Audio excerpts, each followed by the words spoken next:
విజయవాడ నగరాన్ని పరిశుభ్రంగా సురక్షితంగా ఉంచేందుకు నిరంతరం శ్రమిస్తున్న మున్సిపల్ సిబ్బందికి ఈనాడు ఎఫ్ఎం ఆధ్వర్యంలో రక్షాబంధన్ కట్టి వారి సేవలకు సెల్యూట్ చేశారు. రాఖీ పండుగ సందర్భంగా Vijayawada municipal corporation police parade మైదానంలో నగర రక్షకులు కార్యక్రమాన్ని నిర్వహించారు. ప్రజల రక్షణ కోసం విధులు నిర్వర్తిస్తున్న పోలీసులు, పారిశుద్ధ్య నిర్వహణలో కీలక పాత్ర పోషిస్తున్న సిబ్బందిని ప్రత్యేకంగా సత్కరించారు. తమ సేవలను గుర్తించి ఈ కార్యక్రమం నిర్వహించిన ఏనాడు ఈటీవీ సంస్థలకు మున్సిపల్ సిబ్బంది కృతజ్ఞతలు తెలిపారు.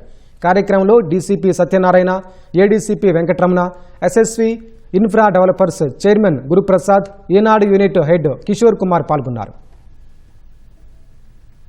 ఏదైనా న్యాచురల్ కెలామిటీ జరిగినప్పుడు కానీ, కోవిడ్ అలాంటి బాగా తీవ్రమైన పాండమిక్ సిచ్యువేషన్స్ అరైజ్ అయినప్పుడు కానీ పోలీస్ ముందు ఉండి వాళ్ళ యొక్క ఆరోగ్యాన్ని కానీ, జీవితం గురించి కానీ, అంటే లైఫ్ గురించి కానీ ఆలోచించకుండా సేవే ముందుగా ఆ యొక్క విధుల్లో వాళ్ళ యొక్క ప్రాణాన్ని కూడా త్యాగం చేసిన చాలా మంది మా యొక్క సహోదరులు ఉన్నారు.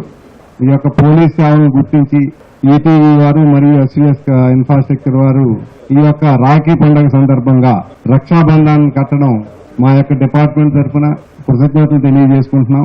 ఈ ఈటీవీ ఈనాడు వాళ్ళు నిర్వహిస్తున్న ఈ ప్రోగ్రాంలో ఒక పార్ట్ అవ్వడం చాలా హ్యాపీగా ఉంది. మమ్మల్ని కూడా గుర్తించి ఇందులో ఒక పార్ట్గా చేసుకోవడానికి చాలా మేము హ్యాపీగా ఫీల్ అవుతున్నాం. శానిటేషన్ వాళ్ళు మార్నింగ్ నుంచి వాళ్ళు మనం లేవక ముందే మీ ఈనాడు పేపర్ ఎలా అయితే వస్తుందో ఆ పేపర్తో పాటుగా మేము కూడా ఉన్నాము అన్నట్లు వాళ్ళు అంతకన్నా ముందే వర్క్ చేస్తూ ఈ నగరానికి అలా రక్షిస్తున్నారు.